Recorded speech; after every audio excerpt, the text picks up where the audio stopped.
గమ్మతి వార్తలు అందరికీ శనార్థి బిడ్డలారా. ఇక మరి మన గమ్మతి వార్తలకు యాళ్ళు అయినట్టేనా? ఇక చలో సిద్ధంగా ఉన్నారా? ఇక వారి మన గమ్మతి వార్తలలో ఏమేమి ఉన్నాయో అర్చుకుందాం పారి పెద్ద వార్తలు.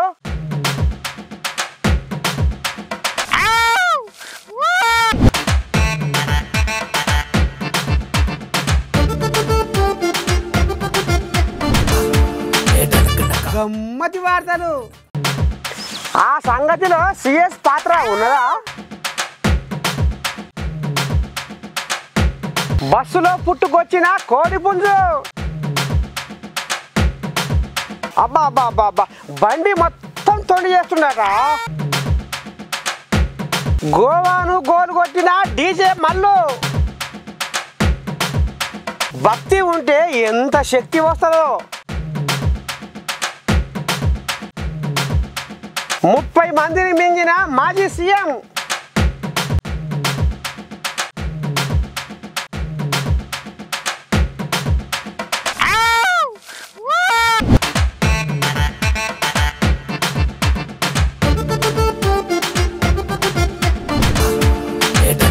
గమ్మతి వార్తలు ఇక నిన్న జరిగిన అసెంబ్లీ ఎలక్షన్లలో ఎందుకో ఏమో కానీ తెగబడి ఈసారి ఎలక్షన్లలో పోటీకి నిలబడ్డారు ఎమ్మెల్యేకు. కానీ మరి రైతులు కూడా కొంతమంది నిలబడ్డారు అనేది వార్త. మరి ఇప్పుడు కూడా రైతన్న కనబడుతుండు.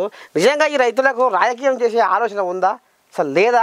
ఒకసారి ఈ రైతులను అడదాం ఏమంటాడు. ఏమైనా పోయి పెద్ద మనిషి బాబు బాగా ఇస్తున్నాయి ఆ మంచిగా మోతా ఇస్తున్నాయా? ఎట్ట సంసారం ఎట్టుంది? సంసారం గట్టినే ఉంది. నాటేసినా వేసిన ఎట్టుంది వర్షాను? వర్షం మామూలుగానే ఉంది. ఎంతకంటే వాళ్ళు పల్చగా వేసారు. ఎవరు? వాళ్ళ లేవరు వాళ్ళు సూరపేట వాళ్ళు. ఓ అమ్మా, పంగడి వేసారు. ఎంతకంటే ఉంది. ఇక మరి ఎట్లా మరి వేసిన వర్షం ముద్దుకున్నాయా ఉత్తదేనా? ఇక గట్టినే ఉన్నాయి. ఇంకొక 10 రోజులు అయితే ఏం చేరుకుంటాయి మరి ఎండలకు. అదే ఈ మబ్బులకు బాగాలేవా ఎట్లా? నిన్నే వాళ్ళ మళ్ళీ మబ్బుల పడుతుంది కానీ 3 రోజుల సంది. అదే ఇంకా ఇంకేం బాధలు ఉన్నాయి, ఏం కష్టాలు ఉన్నాయి మీ రైతులకు? కష్టాలు ఎందుకుండే, అన్ని వ్యవసాయం చేస్తే అన్నిటికీ బాధలే. అదేనా? మరి రాజకీయం చేయకపోయినా ఊరికే సభగంట రాజకీయం మనతోటి ఆడవుతుంది. అదే మరి ఇప్పుడు పొలం చేస్తే వ్యవసాయం చేస్తేనే లాభం లేదంటుంటివి, కష్టాలే అంటుంటివి, తిప్పలే అంటుంటివి. మరి రాజకీయం చేసి మంచి తెల్లబట్టలు వేసుకొని బొచ్చ రూపాయలు సంపాదించవచ్చు. రాజకీయం చేస్తే అది మనకేడా దొరకనిస్తారు. అది ఎంతమంది పుల్లలు పెట్టుడు. పుల్లలు పెడతారా? ఇది కథ. ఇక మొత్తానికి అట్లా నడిపిస్తున్న సంసారం. గమ్మతి వార్తలు పని లేక పటేల్ ఇంటికి పోతే పాదగోడలకు పూత పెట్టమన్నట్టు కాంగ్రెస్ వాళ్ళ నుంచి ఏమవుతుంది? నేను మొత్తం నాటుకొని ఉన్నా, జనాల గుండెల్లో ఉన్నా. అందుకనే మళ్ళీ మా కారే ఎక్కుతారు, జనాలు కూడా మా కారుకే చేయకూడతారు. కాంగ్రెస్ వాళ్ళను ఎన్నడో కథం పట్టిస్తారు. ఎందుకు వీళ్ళు పని పాటలు లేక రాజకీయం చేస్తున్నారు అంటే డిసెంబర్ 3 తారీఖు నాడు ఈ కథ మొత్తం ఉల్టపల్ట అయిపోయాయి. ఇక మరి ఆ కథ నాడే ఇంకో కథ నడిచిందట నువ్వు. మరి ఆ కథ సంగతి ఎందుకు మార్చుకుందాం పారి. అసలు దేవుడు మూలబడితే హనుమంతరాయనికి తెప్ప తిరునాళ్ళాట అన్నట్టు పోయిన డిసెంబర్ 3 తారీఖున తోక ముడుచుకొని ఫామ్ హౌస్కు పైన కట్టిన కేసీరావుతో పాటే ప్రగతి భవన్లో ముఖ్యమైన సమాచారం ఉన్న 4 కంప్యూటర్లు, హార్డ్ డిస్కులు మాయమైన ఆటనుర్రా. కేసీరావు ప్రగతి భవన్ గేటు దాటినాక ఏం ఆలోచన జరిగిందో, ఏమేం బదులుకున్నారో కానీ పాపం పండవండి చేసిన దొంగతనం ఏడ బయటపడుతుందో, ఎంతమంది బూరు వీకి చారు కాస్తారో అని ఇక ఒక ఆయన పొదువుకంగా వచ్చి చదువుకొని పోతుంటే సీసీ కెమెరాలల్లా రికార్డ్ అయ్యిందనుర్రా. ఉన్నది ఉలవకట్టే పోయింది పొలికట్టే అన్నట్టు కేసీరావు చీకటి వ్యవహారాన్ని పసిగట్టిన సీఎం రేవంతమయ్య పోయిన వస్తువులు ఎక్కడ మునుగుతున్నాయో, ఎవరి అరలో ఉన్నాయో జాడబట్టకరారి అని పోలీసులకు, ఇంటెలిజెన్స్ వాళ్లకు తిన్న కూడు పెయికి పట్టనిస్తలేడటనులా పాపము. మరి డిసెంబర్ 3న ఆయాల సెక్రటేరియట్ నుంచి ఒక్క కాగితం కూడా బయటికి పోవద్దని అధికారులకు ఆర్డర్ వేసిన సిఎస్ శాంతికుమారి ప్రగతి భవన్ మీద ఎందుకు దృష్టి పెట్టలేదు? లోపటంగా ఏం వ్యవహారం నడిచింది, లోపాయికారి ఒప్పందం అన్న ముచ్చట మీద ఇక ఈ నోట ఆ నోట ఒకటే గుసగుస పెట్టుకుంటున్నాడనులా నిన్నయాలా. ఓ సారు, పలానా మనిషి మమ్మల్ని ఆగం చేస్తుండు. ఓ సారు, పలానా మనిషి మమ్మల్ని దోసక తింటుండు. ఓ సారు పలానా మనిషి మాకు జీవనోపాధి లేకుండా చేస్తుండు, మా పొట్ట మీద కొడుతుండు. ఓ సారు పలానా మనిషి అంటేనే మాకు గుండెకాడ దడబుడుతుంది. ఓ సారు పలానా మనిషి అంటేనే ఇక మేము భూమి మీద ఉందుమా పాడైపోను పానం తీసుకుందామా అన్నట్టు అనిపిస్తుంది. మీరు ఏమన్నారు కోరి మాకు మాత్రం న్యాయం జరగాలి సారో సారో సారో అని మొత్తుకొని పాడవుతున్నారు జనాలు. ఇక ఈ జనాల పోరు తట్టుకోలేక ఇక లాభం లేదు. అమ్మర కొడుక ఇక నన్ను చంపట్టురు అని పొయ్యి ఘోర పడ్డట. ఎవరాయనే చూద్దాం పని. ఉపాయం లేనోడు ఉపాసంతో చచ్చిండు అన్నట్టు మాజీ మంత్రి మేడ్చల్ ఎమ్మెల్యే డీజే మల్లు ఎంత రామసక్కని ఉపాయం చేసిండేముల్లో. నోరు ధరిస్తే మల్లారెడ్డి భూ కబ్జాలు, మాట్లాడితే మల్లారెడ్డి బెదిరిస్తుండు, ఎదురు తిరిగితే లేపేస్తా అంటుండు, ప్రశ్నిస్తే పాతాళం దుక్కుతా అంటుండు. మాది ఈడ కబ్జా పెట్టిండు, మాది గాడ కబ్జా పెట్టిండు, మా జాగా ఆక్రమించి ఆగం పట్టించిండు. ఇక ఏ ముచ్చట్లు దినా వింటున్నాం డీజే మల్లు గాయనే మల్లారెడ్డి గురించి.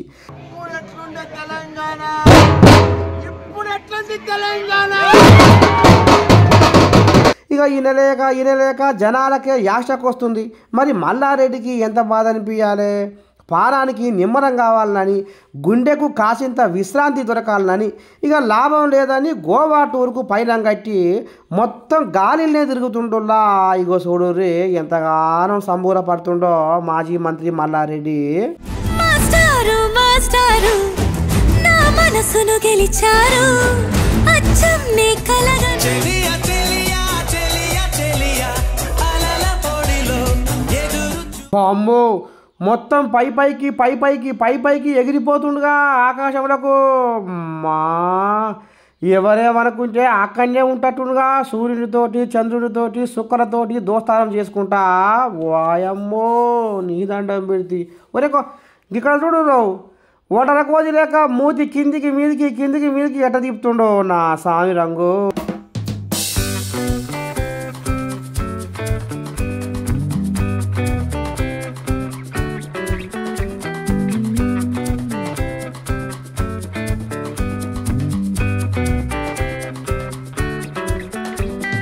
ఓ మల్లన్న 5వ గేరుల ఉర్రడి మీద ఉరకల పెడుతుండగా బండి. ఆహా వామ్మో. కానీ ఏది ఏమైనా మొత్తానికైతే మేడ్చల్లో మంది నిందల భయానికి పుట్టెడు దుఃఖంలో ఉన్న మల్లన్న గోవాకు పోయి చల్లబడ్డడులా. ఉన్నది ఒక బిడ్డ ఊరెళ్ళ మొగుళ్ళు అన్నట్టు మళ్ళీ తెలంగాణకు వచ్చినాక మల్లారెడ్డిని ఎంతమంది ఎన్ని తీర్లా ఆడిపోసుకుంటారో ఏమో అని ఇక ఈ నోట ఆ నోట ఒకటే అనుకుంటున్నా. ఇక ఎంకటి ఆడునవే అజే నీ అంబటే ఉంది కుంపడి అన్నట్టు ఈ నడువ నీ దండ పెడితే ఆడకలు సంకలల్లో సంచులు వేసుకొని వామ్మో ఎక్కడ చూడు బస్సులలో మొత్తం వాళ్ళే. ఇక మీకైతే ఎక్కువ నేనున్నా అని నీ దండం పెడితే కోడిపుంజు. ఆ కోడిపుంజు కూడా బస్సులలో తిరుగుతుంది బిడ్డలారా. మరి ఈ కోడిపుంజు కథ ఏంది, దీని కార్ఖాన ఏంది చూద్దాం పని మనం కూడా. వచ్చింది సంక్రాంతి, తెచ్చింది నవకాంతి. డూడు బసవన్న సన్నాయి రాగాలు, డూడు బసవన్న సన్నాయి రాగాలు, కొత్త అల్లుళ్ళ కోడి పంజారు. వచ్చింది సంక్రాంతి, తెచ్చింది నవకాంతి. ఇక నువ్వు బట్ట నేను బట్ట సంక్రాంతి పండుగ రానే వచ్చింది. ఇక సంక్రాంతి పండుగ అనగానే ముందుగానే గుర్తుకొచ్చేది కోడి పందాల ఆటే కదా. ఇక మరి ఇప్పటికే ప్రభుత్వాలు మూగజీవుల హింసించొద్దు అని కోడి పందాల ఆటలు ఆడొద్దని పోలీసులు పెట్టి కట్టుదిట్టం చేస్తుంటే మన పోతు మొగోళ్ళు ఊకుంటారు. తొడదర్శి మీసాలు మెలేసి కోడి పందాలకు కోడి పుంజుల తయారు చేసుకుంటూనే ఉన్నారులా. ఇక కోడి పందాల ఆటను తెలంగాణలో కంటే ఆంధ్రప్రదేశ్లో జోరుగా ఆడతారనే ప్రచారం అయితే ఉన్నది. కానీ అప్పుడే తెలంగాణ కరీంనగర్లో ఓ బస్సులా కోడి పుంజును పట్టుకపోయి మార్గ మధ్యాహ్నం మర్చిపోయి ఇచ్చిపెట్టిండనుల్లా ఓ బుద్ధిగాలోడు. ఇక బస్సులో అందరూ దిగిరు కానీ కోడి పుంజు మాత్రము దిగుతలేదాట. అరే ఇదెక్కడి పాపమును, ఇక దగ్గరికి కూడా రాణిస్తలేదాట. ఎట చేద్దాము ఏం చేద్దాము అని ఇక డ్రైవరు ఓ దిక్కు, కండక్టర్ ఓ దిక్కు కోడి పుంజును చిన్నగా సమలాయించుకుంటా తీసుకుపోయి కరీంనగర్ బస్ స్టాండ్లో ఎద్దును కట్టేసినాడనుల్లా. ఇగో కానొస్తుందో ఎట చూస్తుందో కోడి పుంజు.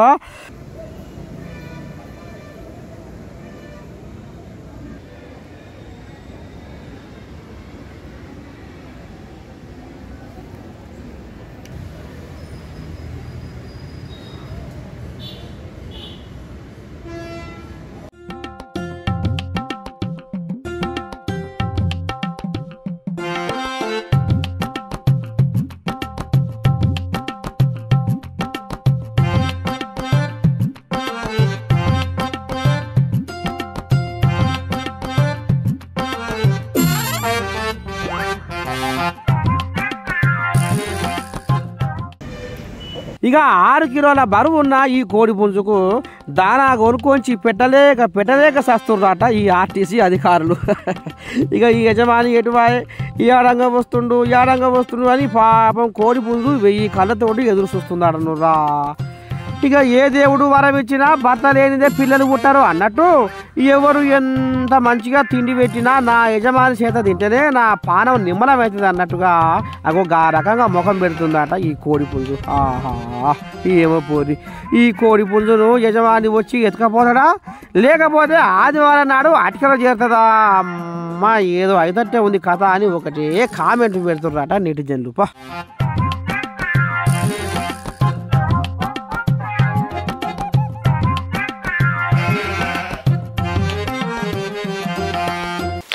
అయ్యో రామా నా పైసలు ఎవడు మింగారా? నా పైసలు ఎవడు తీసుకుపోయారా? అమ్మ ఎంత పని అయిపోయే చూస్తుండగానే నా పైసలు మాయమేనేవరా? ఇగో ఈ రకంగా భగవంతుడే మొత్తుకుంటున్నాడు అన్నోళ్ళ కొండగట్టు అంజన్న. అసలు మరి ఈయన పైసలు ఎత్తుకపోయిన వాళ్ళు ఎవరు ఏంది ఏం కదా చూద్దాం పని మనం కూడా పోదాం పని జగిత్యాలా. ఆపదలో అభయం అందించే అంజన్నకే కష్టం వచ్చిందట నువ్వు. ఇల్లే తీర్థము వాకిలే వారణాసి కడుపే కైలాసం అన్నట్టు అంజన్న పుణ్యాన ఈక దిద్ది ఆఖరకొస్తర కల్లా అంజన్న గల్ల గురికే ఎసరు పెట్టినాడనులా ఓ బుద్ధి గల్ల అధికారి. అమ్మ ఆయంగాన దొంగ 1 పైసా కాదు 2 పైసలు కాదు ఏకంగా 11,000 రూపాయల కట్టను కాజేసిరని జగిత్యాల జిల్లా కొండగట్టు అంజన్న స్వామి అబ్బా గుండె పగులుతట్టు ఏడుస్తున్నాడనులా పాపము అంజన్న. ఇగో చూడుది గీ భక్తుడు ఏమంటుండో. ఆంజనేయ స్వామి దేవస్థానం కొండగట్టునందు ఈఓ గారి ఆధ్వర్యంలో మరియు సహాయ కమిషనర్ గారి ఆధ్వర్యంలో ఈరోజు సత్యసాయి దేవ సంస్థలు పోలీసు సిబ్బంది తర్వాత హోంగార్డ్స్ దేవస్థానం సిబ్బంది వారిచే హుండీ కౌంటింగ్ ప్రారంభించబడినది. ఈ హుండీ కౌంటింగ్ నందు ఒక వ్యక్తి దేవస్థానంలో పనిచేసే గడ్డుకు పనిచేసే దినసరి కూలి తాత్కాలిక ఉద్యోగి చేతివాటం ప్రదర్శించి దాదాపు 11,010 రూపాయలు తీయడం జరిగింది. అట్టి వారిని మేము ఈఓ గారు సహాయ కమిషనర్ గారు దేవస్థానం సిబ్బంది మరియు పోలీసు సిబ్బంది ఆధ్వర్యంలో అతన్ని పట్టుకొని దేవస్థానం తరఫున పోలీస్ స్టేషన్కి అప్పచెప్పడం జరిగింది. తదుపరి చట్టరీత్యా చర్యలు పోలీసు తీసుకుంటారని చెప్పి తెలియజేయడం జరుగుతుంది. సహాయ కమిషనర్ గారు శ్రీ ఆంజనేయ స్వామి దేవస్థానం కొండగట్టు. ఈనారులా ఈయన మొలతాడు దెంప ఈయన పీడికం పీకయ్యా ఈయన చేతులకు నరుప్పలు మొలవా ఈయన చేతులకు జట్ట బుట్ట ఈయన చేతులు పక్షవాతం వచ్చి పడిపోను ఈయన్ని చిన్న గడ్డకు పెట్టి పెద్ద గడ్డకు దేవులాడ పోయి మా అంజన్న పైసల మీదనే కన్నుబడ్డా అది ఈయన్ని విసికి పెట్ట అని ఒకటే సాపిస్తున్నాడనులా కొండగట్టు అంజన్న భక్తులు ఊకుంటారా మరే? మా ఉసురు పుట్టింది మా పాపం జరిగింది మామూలు చిన్న సన్న శర పెట్టిండా సీతమ్మ శర లంకలో ఉన్న సీతమ్మ శర కంటే ఎక్కువ అనుభవించినాం మేము. ఇంత కష్టం ఎన్ని బాధలు పిల్లమో కాడ మొగడో కాడ పిల్లలో కాడ అయ్యో రామ చిన్న సన్న బాధ ఇలా బాధ అగో ఇక బాధ చేయబట్టి 30 మంది అజ్ఞానంగా పాడైపోయినాడు నువ్వులా గా ముచ్చట ఎంతో పిల్లగా చెప్తుండు ఎన్నా పని. హరే రామచంద్ర శివులు కోసుకపోతుంటే కుట్టుగాడలకు ఏడ్చినట్టు మేమంతా ఇచ్చుకపోయి పిల్లారు మేళం ఎక్కడో అక్కడ భర్త ఓకాడ భార్య ఓకాడ పిల్లలు ఓకాడ ఆగం అవుతున్నాం సారు. ఓ కేశరావు జరగా 317 జీవో మా మెడకు ఉరితాడయిందయ్యా మా పానాలకు నిమ్మలం లేకుండా అయింది సారు. జరగా దుర్మార్గపు 317 జీవోను పాతాళం దొక్కి మమ్ముల పానాలతోటి బతకని సారు నీ బాధ్యను పుణ్యం ఉంటుంది అంటే ఎందుకు మనసు మార్చుకుండు ఈ కేసీరావు? గురువుల సావులు బలవంతపు ఆత్మహత్యలు కళ్ళార చూసిండని ఇగో నిజామాబాద్ జిల్లాలో ఆర్మూరు పట్టణం చౌరస్తా కాడ ఇక ఉపాధ్యాయురాలు పాపం బేతర సరస్వతికి నివాళులు అర్పించుకుంటా ఇక ఈ రకంగా అనుకొస్తురులా గీలో ఓ అన్న చెప్పే ఏం సంగతో. ఉపాధ్యాయ ఉద్యోగుల నెత్తిన రుద్దినటువంటి 317 జీవోను అమలుపరిచి నేటికి 2 సంవత్సరాలు పూర్తయింది. అకారణంగా ఒక దుర్మార్గపు జీవో కారణంగా అన్యాయంగా బదిలీతోని వేరే జిల్లాలకు నెట్టివేయడం వల్ల మనస్తాపం చెందిన దాదాపు 30 మంది ఉద్యోగ ఉపాధ్యాయులు మరణించడం జరిగింది. ఈ 317 జీవో అనే ఒక కారణంగానే టీఆర్ఎస్ ప్రభుత్వం ఈరోజు గద్దె దిగి కాంగ్రెస్ ప్రభుత్వం అధికారాన్ని చేపట్టడం జరిగింది. ఉపాధ్యాయ ఉద్యోగ వర్గాల్లో దాదాపు నష్టపోయినటువంటి 20% ఉపాధ్యాయులు వన్ సైడ్ ఓటింగ్ ద్వారా టీఆర్ఎస్ ప్రభుత్వం మెడలు వంచి గద్దెదించి ఈరోజు కాంగ్రెస్ ప్రభుత్వాన్ని ఏర్పాటు చేయడం జరిగింది. మన భీమ్గల్ ప్రాంతానికి చెందినటువంటి బేతాల సరస్వతి మేడం గారు ఈ జీవో కారణంగా మరణించి నేటికి 2 సంవత్సరాలు పూర్తయింది. వారి ఆత్మకు శాంతి కలగాలని నివాళులు అర్పిస్తూ ఈ కాంగ్రెస్ ప్రభుత్వాన్ని మా ఉద్యోగ ఉపాధ్యాయుల పక్షాన 317 జీవో బాధితులందరి పక్షాన కోరుకునేది ఒకటే, వీలైనంత తొందరగా ఈ దుర్మార్గపు జీవోను రద్దు చేసి స్థానికత ఆధారంగా మళ్ళీ కేటాయింపులు జరిపి రాష్ట్ర వ్యాప్తంగా ఉన్నటువంటి బాధితులందరినీ సొంత జిల్లాలకు కేటాయించి వారికి ఇప్పుడు మృతి చెందినటువంటి ఉద్యోగ ఉపాధ్యాయులకు ఆత్మశాంతిని కలిగే విధంగా ప్రభుత్వం వీలైనంత తొందరగా నిర్ణయం తీసుకుంటుందని ఆశిస్తున్నాం. అంటే దుర్మార్గంగా స్థానికత ఆధారంగా అని చెప్పి స్థానికత లేకున్నా ఇక్కడి ప్రాంతంలో నివసిస్తున్నటువంటి ఉపాధ్యాయ ఉద్యోగులందరినీ కూడా అకారణంగా వేరే జిల్లాకు బదిలీ చేయడం అనేది మేము దీన్ని విమర్శించడమే కాకుండా దీన్ని వెంటనే తొలగించాలని మరి ఎన్ని ఉద్యమాలు చేసినప్పటికీ కూడా అందుకే ఈ ప్రభుత్వము మరి ఉద్యోగ ఉపాధ్యాయులను తల వంచక తప్పలేదు. మరి ఇప్పుడున్న ప్రభుత్వం కూడా మరి మేము ఆశిస్తున్నాం.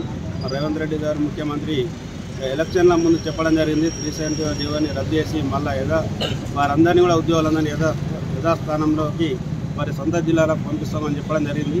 అదేవిధంగా మా మేనిఫెస్టోలో కూడా పెట్టడం జరిగింది.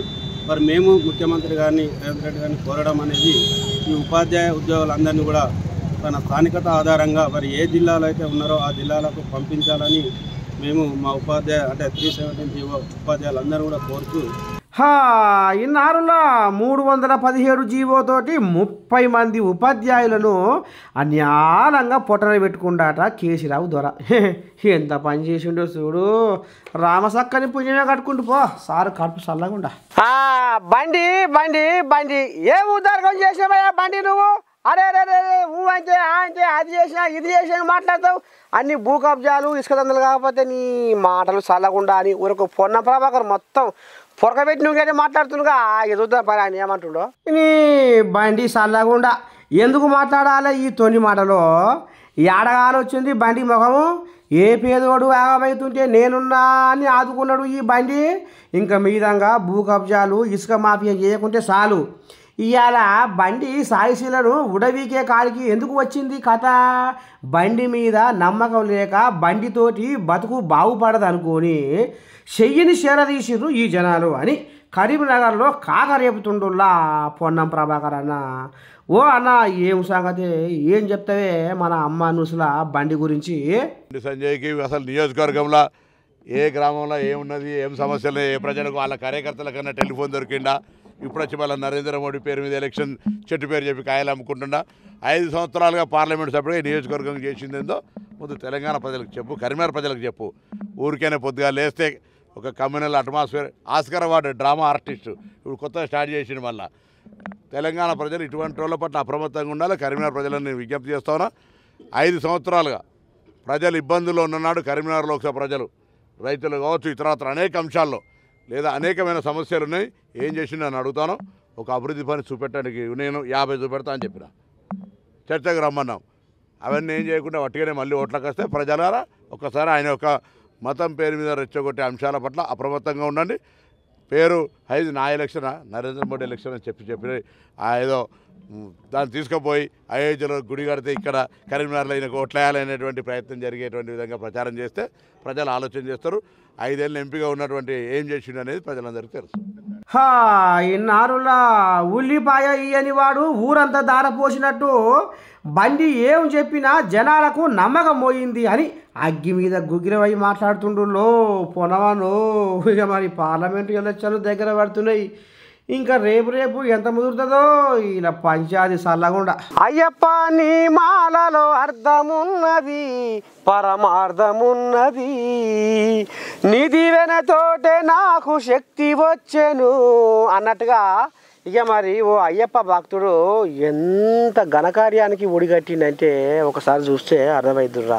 నీ నామమే పీల్చి కడుపు నింపుకున్నమయ్య ఓ అయ్యప్ప స్వామి, నీ రూపమే తలచి రోజు గడుపుకున్నమయ్య ఓ అయ్యప్ప స్వామి. ఇక ఈ రకంగా గుండె నిండా భక్తి నింపుకున్నాక ఎంత బలం ఉంటుంది, ఎంత ధైర్యం ఉంటుందో. ఇక గట్టెనే అశ్వరావుపేట నుంచి ఇద్దరు అయ్యప్ప భక్తులు 3000 కిలోమీటర్ల దూరం ఉన్న శబరిమల అయ్యప్ప స్వామి దర్శనానికి సైకిల్ మోటార్ మీదనే పైన కట్టిరాటనులా వీళ్ళు. ఇగో ఈనూరి వీళ్ళు ఏమంటారో. బైక్ యాత్ర మీద శబరిమల వెళ్ళడానికి మొదలుపెట్టినాము. ఫస్ట్ రోజున గుడిగాడికి వచ్చి అశ్వరావుపేట నుంచి శబరిమల వెళ్ళడానికి 1300 కిలోమీటర్లు వస్తుంది. మాకు ఇల్లు రావడానికి 10 రోజులు సమయం పడుతుంది. 4 రోజులు వెళ్ళడానికి, 4 రోజులు రావడానికి, 2 రోజులు గుడికాడ. ఈ స్వామి శరణమయ్యప్ప. అంటే దీన్ని బట్టి ఏమర్థమవుతుందంటే భక్తే కదా అసలైన శక్తి అని అనుకుంటా ఉన్నారటనులా వీళ్ళ ధైర్యం తెలుసుకున్న చుట్టుపక్కల జనాలు. ఎట్టున్నాయి బిడ్డలారా మన గమ్మతి వార్తలు ముద్దుకున్నాయా. ఇక రేపు కూడా మంచి మంచి శుద్ధులు పట్టుకొని వస్తూనే ఉంటా. అంతవరకు మీరు ఏం చేయాలి, చూస్తూనే ఉండాలి మన అమ్మ న్యూస్ శనార్థి.